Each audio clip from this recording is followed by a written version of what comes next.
What's good, everybody? It's your man DL Saint. Time for a DL short. Hey, it's a lot going on, man. I got one question for everyone, man. Has the Great Reset begun?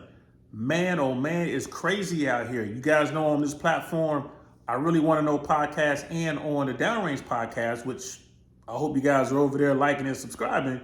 We talk about a lot of stuff. On the political side, we're talking about what's going on with insurance. Florida, California, Texas, Colorado. No insurance company wants to do business in these states anymore. Why? Because it's not profitable and they don't have to do business. Insurance companies, people, are not here for you. They are here to make money. And they can't make money when the state is on fire or flooding or, tornadoes are just ripping it up.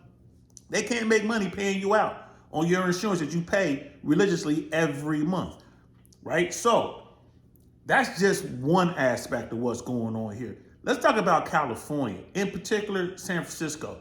San Francisco is in dire straits right now. If you look at what's going on out there with this credit freeze due to the banks collapsing, I'm talking about Silicon Valley, I'm talking about Silvergate, I'm talking about Signature and First Republic, all California banks. There is some real problems going on out there, especially with the commercial real estate side of the game. Here's a local news report out of the Bay Area that's talking about just that. Let's check it out. A lot of questions today after the owner of two of the biggest downtown hotels says it's walking away from its debts, basically giving up on any hope that the city's conventions will bounce back. So we're talking about the Hilton San Francisco, Union Square, the city's largest hotel, and Park 55. It's fourth largest. Together, they make up about 9% of the city's hotel rooms, and the owner is stopping payments on its loans, essentially surrendering the properties to its lender. So the hotels are expected. Did y'all hear that? We're talking about that has to be at least a Fortune 500 company that they're talking about. They have walked away. They've given the keys back to the lenders. We ain't dealing with this. Why? Because California's political policies have failed. Simple as that. And it has failed right in the beginning of a recession. This is what's going on. California's, their policies, the homelessness issue, and the way that they tax people and businesses has forced people out. People are leaving. There are even rumors that California wants to charge people a tax for leaving. They want to charge people who decide to leave the state. They want to charge money because they now understand how bad the situation is. San Francisco is just the first city that's going to feel the sting, and it's going to get a lot worse. LA is going to feel it. Orange County is going to feel it. Sacramento is going to feel it a little bit, not as much. And San Diego is definitely going to feel it. Let's continue. To stay open and will likely find new owners. But as Jose Martinez reports, it is a tough pill to swallow for a city that's been trying to be optimistic about tourism and conventions recovering. Wilkins is a hospitality worker at a country club near Union Square.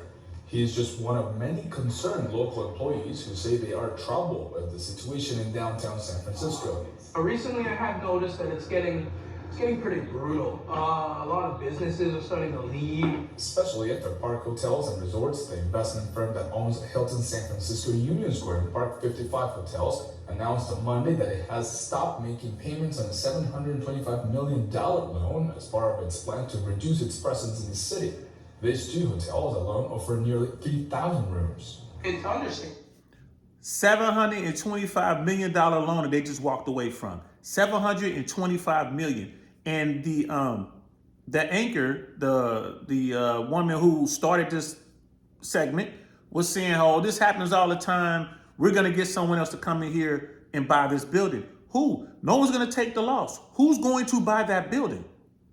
Who has $725 million sitting around to go buy that building, right? Because the bank doesn't want to take the loss. And the company who holds the debt now, they just walked away from it. This is going to crush somebody's balance sheet. There's a bank out there that's right now trying to figure out what they're going to do. And they need the politicians to come involved, which means they need state money, California don't have it. So where are they going to go? They're going to go to the feds. And the feds aren't going to give it. There's not going to be an immediate bailout or a backstop for this. Let's continue. Well, the Whole Foods, the one that has been here for around a year, I think they got around 500 911 calls in that year that they were here. And that's like one a day or like two a day. That's insane. So it's not sustainable.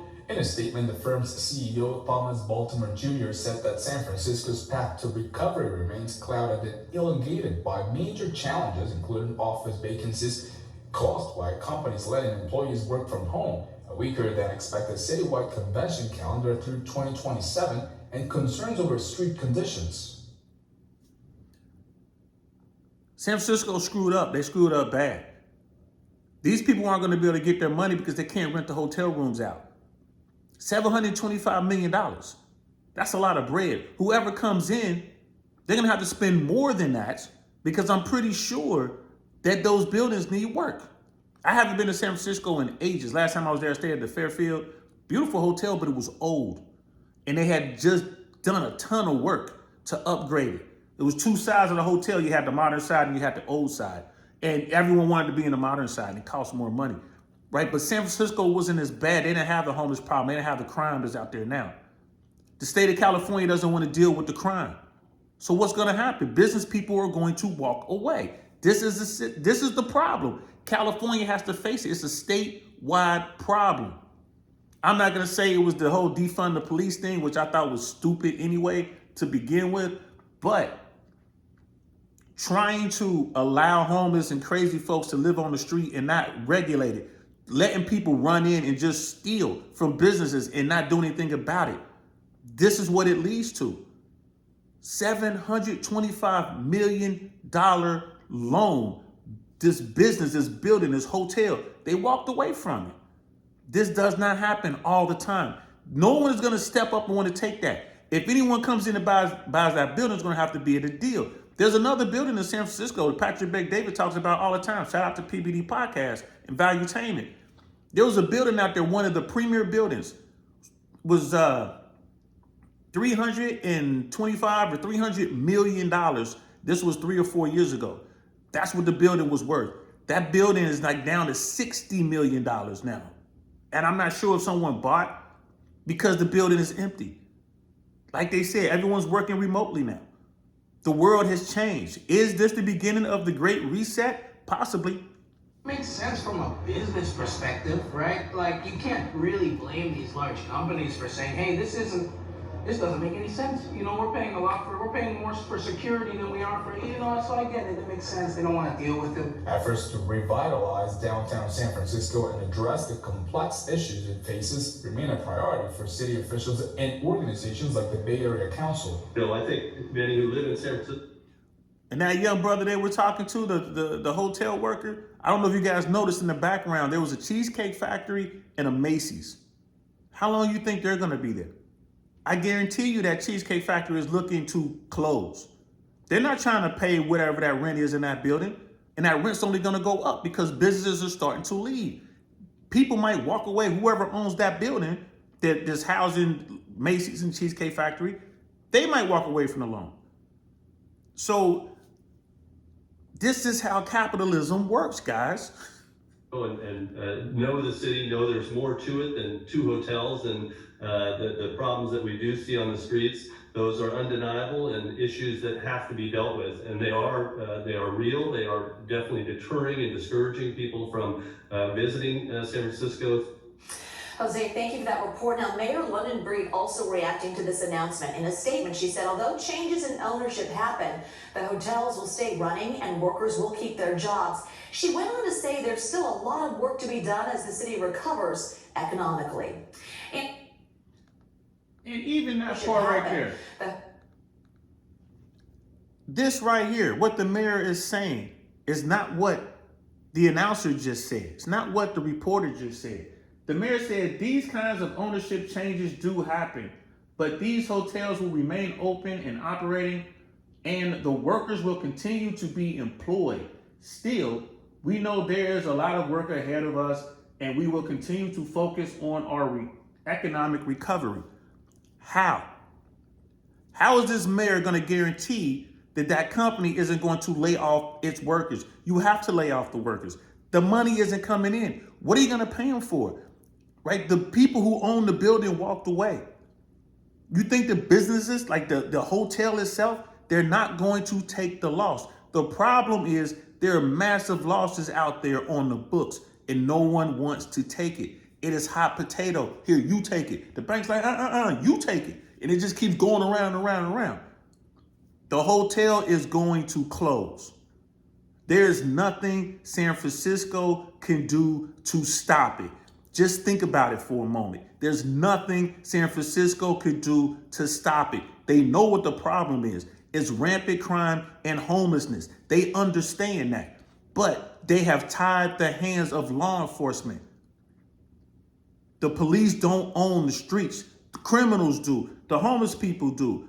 Why would you go someplace that has crazy homeless folks walking around and criminals walking around to do business? You wouldn't. It's unsafe. Why would I stay somewhere like that? It's like asking me to stay in Compton. Hey, you want to come down to Compton and pay $1,100 a night? No, I don't. I don't. And that's what they doing. Come down here and pay us $1,100 a night to stay down here in the hood. Watch people sit outside and inject themselves with drugs. Watch people go around smashing windows and taking stuff out. Watch people going into CVS and the Target just walking out with stuff and the police just looking at them. They screwed up. This is not the only business that's going to walk away from these loans, $725 million. They're not the only ones. This is just the beginning. And why did they walk away? Because the loan that they took out was due to readjust. That $725 million was probably really low, 2 or 3%. It was time to readjust that loan. And they went in there, the bank's like, well, the building's only worth this. You've taken a hit on the building. The building's, value is down 30, 40, 50%, wherever it is, right? Interest rates are up, right? The Fed's up. So yeah, you want this money? We can't give it to you at this 2 or 3%. Now it's gonna have to be, between 8 and 12% on $725 million. You're gonna walk away too. So I've been talking about it. I'm nobody. I'm just a guy who's sitting around watching things go down. It's about to get ugly. Welcome to the Great Reset. Let's see how it happens, man. Let me know what y'all think, man. Put down in the comments what y'all think, bro. This is going to get ugly. I'm going to holler at y'all later, man. I'm DL Saint. Peace.